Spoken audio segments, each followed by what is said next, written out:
Frequency episode 2, Signal and Noise. Really enjoyed this second episode. I think the way they manipulated time and how it sort of that real time changes, I really loved. I like the way they played around with the idea. They really jumped into it towards the end of the episode. But most of this was, we have a father in the past and a daughter, in the present, I guess, for us. And the way they do it, and I mentioned this for the premiere, I really love the way they do time, where it's not just, oh, send this to the past and they get it automatically. It's like, no, if he's not there at the perfect time when she's there, on the radio, they don't get to talk to each other. They don't get to relay that information. There is no way to be like, hey, I'm leaving you a message. Don't kill this dude, or don't, watch out for this guy. It's like you have to be there at the same time.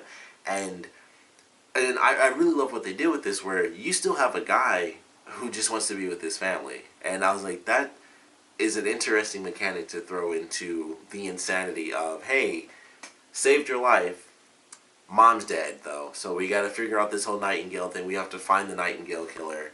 And you should have to tell mom what's happening. And, this is a dude, like I said, he just wants to be with his family because he left for 2 years because he chose the job. And it was just cool. I was like, technically I was kind of on Raimy's side, where it's like, her dad should definitely be like, hey, this is what happens.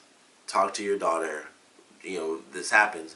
And then when he does it, it's like, all right, you're right. That was more of an emotional thing than a logical thing, because, well, it actually was fairly logical.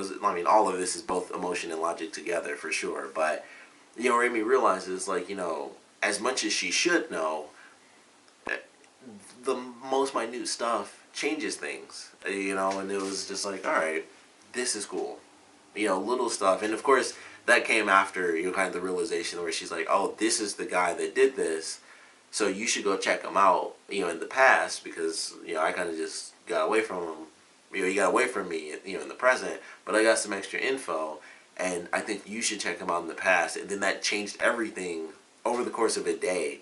And he's gone now in the present, where they took off. They got rid of the little shack that was out there, but she finds the little hatch underground, and is like, okay, you have to find this guy in the past because his mother ends up hiding him. That's part of the promo for the next episode. And I'm like, this is sweet. I just love the way it all played out. I thought it made a lot of sense. And the emotions that are tied into it, where it's like, okay, you have to tell her what's happening so that she knows the future. And then realizing that the smallest things change, and then people may or may not escape, because now she has no idea where this guy is. She doesn't know what in the world happened to him, what the family did in the past, or anything, because now everything's changed simply over, that course of time. Which, if that were the case, I would assume that I felt like she should have noticed more things change, because a lot of the evidence should have disappeared. But at the same time, she was looking at all the old stuff anyway, so she wasn't looking at current murders anymore. Because I would think if, this mother, she was there, and like her son watches this woman like run out into the field and stuff, and she's like, oh, crap. In that situation, I would think maybe he's not killing people anymore. Maybe, his mom was able to stop him. Or maybe he's just so nuts, it didn't mean anything. It's like, oh, I got busted. And the main thing I'm worried about is that they'll end up catching the girl. He'll end up catching the girl in the next episode. Because I thought that's what was going to happen at the end of at the end of this episode. Was that they were going to show her running through the field, and she's super tired and stuff. And they finally end up catching her, like, out in the woods or whatever, and then he still ends up killing her. But I thought, okay, if she escaped, she should come across someone or something, and it's like, hey, this guy, he kidnapped me, and he put me, like, in the bottom of a freaking, I can't even, a cabin, a little shack or whatever, and he was going to, like, torture me or do something. Who knows what the heck he was going to do to me, but that's what he did. And so it was just really interesting. Like, the way it all played out, I was like, I don't know if she's going to, live or not. And I would think that if she did, then they wouldn't have to worry about anything in the past, because she would be like, hey, this is what happened. But at the same time, because this even happens today, rich people get away with stuff, crazy stuff, the craziest of stuff sometimes. So that might play into it where she's like, oh, he was, it wasn't expunged like it was before, because it was like, oh, this is kind of he said, she said sort of thing, in this episode. But in the next one, if it's the girl that he took from the bar, that could just be, yeah, I was acquitted because, hey, I didn't do that. Or he'd say he didn't do that and have a super great lawyer who says some, lawyer stuff, and then it's like, yeah, I guess he's acquitted of it, no big deal. So they might kind of use that as a factor in the next episode, where even though he was busted, he was acquitted of it, and then the family like disappeared and they took off. So that might be what Raimy finds out. So that's why she tells her dad, like, hey, you have to go to this house. Which, even in the promo, they show they go into the shack and they find that, they actually find the little hatch and everything. So that's when they realize the mother is hiding her son. And that could still lead to him being the Nightingale killer. She could be like, hey, here's a ton of money. Just take off and try to survive. And then instead of going really far away, he's like, I'll just go over to New York and start killing people. So, not sure exactly what's going to be changed by the next episode, but I like the way they kind of played around with it.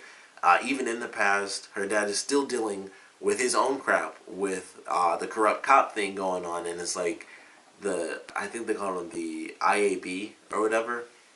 So, it was just crazy the way it all played out. It seemed like when they were at the little meeting, it's like, hey, don't say that they did this, just go along with the story. So it seemed like that's what his commanders and stuff wanted him to do, just be like, yeah, just say there was no sting, you were doing this or whatever. And I still don't know, because if he said that, I would think that he'd, go to jail if he was like, yeah, I just went just because. So, or maybe he was just like, yeah, I did it on my own, or something like that, I don't know. But the way all that stuff played out, I really enjoyed as well, because he doesn't know exactly how to do it, and then it seems like they just want him to say what the other three cops said to not stir, not cause any trouble. And then he actually confronts him towards the end, and we find out that his one actual way out of this crazy situation gets killed. Like, I would assume that means that someone was tracking him when he actually went to, I forgot what they call it, they got like Big Tony or little whatever, Fat Tony. It wasn't that, but whatever they called the guy, Little J, that's what it was. So he, when he goes to him, I assume that with Little J having been killed, he must have been followed there, or maybe the guy that held the gun up to him ratted him out to the dirty cops, or something like that, because someone was doing something, and they're like, okay, we need to really make sure that this doesn't play out. This is the one person that he might go to, so let's keep track of him. Let's find Little J, who was on the run they mentioned in the episode. So we'll follow him, we'll get led to Little J at some point, because he knows that's the only other person that can technically help him. And we'll get rid of him, and then we just have one random cop who, it's his word versus 3 other decorated cops, as the one guy mentioned. So I don't know how that's supposed to play out, and he kind of confronts him at the end, so I assume once he finds out, well, he actually already finds out by the end of the episode that Little J is killed.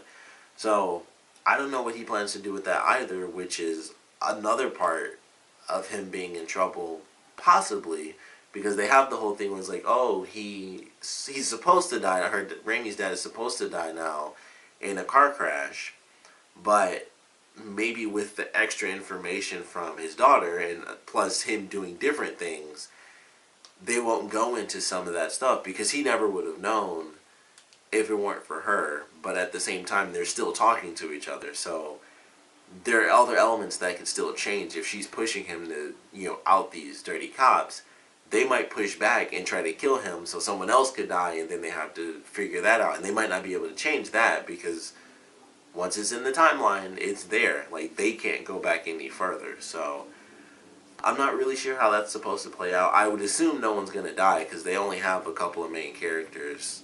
The only one I could see that working on would be the next door neighbor, but he'd be a kid. So it would have to be something where they're trying to kill Raimy's dad, and they end up killing the guy, and killing the neighbor, her friend, when he's a kid instead. So I don't know. I don't know exactly how that's supposed to play out, but I love what they did with this episode. I thought, you have this guy who has to deal with knowing his ex-wife is going to die, and then trying to figure out how to solve that issue and not be able to be with his family and help them out, not be with his daughter when she's young, and knowing how she grows up. And they have those arguments and stuff, which I actually like, because she talks about how he was so selfish and stuff. Like, you left already for 2 years. You already did stuff for yourself, and you can't even just tell her that she's going to die. Like, convince her and warn her what's going to happen. But now they know they have to keep it a little bit of a secret, because she could just be like, well, let's move. Let's take off. And then everything changes, and they can't catch this guy. They can't change other random things. Literally, her whole life would be different. And who knows where she'd wake up next if they did actually end up doing that. So there's a lot going on there, but I really love what they did with the second episode. I'm still really enjoying the show. I'm excited to see.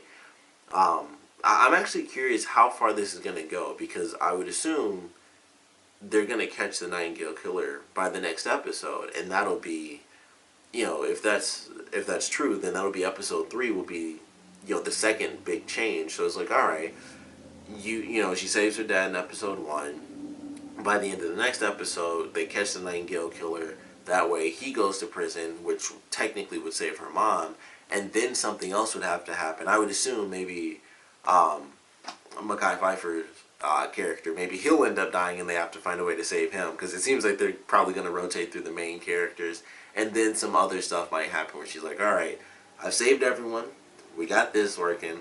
Now I have to find some way. The last thing will be super cheesy, where she has to, get her husband back or something, and try to find a way to meet him in the past and stuff like that. So who knows? There are a lot of different aspects. I like what they do with the flashbacks. I don't think I've ever watched a show where it's like, these are flashbacks that kind of don't exist anymore, and I think that's pretty cool. And so maybe, once again, if they do save her mom, that's probably something that would go back to normal as well, actually, that she'd be with the same guy. But maybe not, because they'd have a different lifestyle. Maybe she wouldn't have to work that night. It's really random stuff. Like, minute things can change so many elements. So I'm excited to see what they do. They probably wouldn't do that big of a change, because it's like, well, it's a TV show. If her mom's alive, she'll probably end up back with her fiance. I feel like that's how it might play out, just because it's television. They won't take that long to do everything. But I'm excited to see where they go. If they do catch the Nightingale killer by the end of the next episode, that would save her mom, and that has me curious. Like, okay, well, they save her. What's the next big change? So I'm actually excited. That's kind of why I hope they catch him more than anything, because they'll save her mom now, and then it's like something else has to go wrong. Like, it's only 3 episodes in, so there has to be some other really big change that's bad. And that just has me excited. Like, what's going to be the next big change if they're already going to solve this second big change, So it has me excited. That's kind of one of the big things I'm looking forward to. I want to see how many drastic changes they make just in this one season alone, because they're already doing 2. So it has me excited for the future of this show, like how much they're really going to change.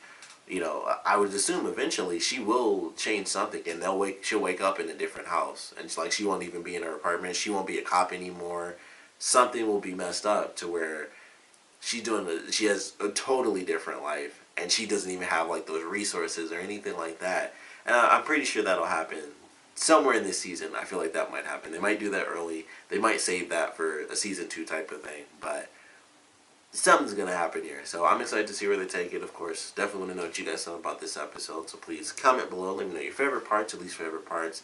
And I want to know what you guys think the next big change is going to be. Because they're going to save her mom.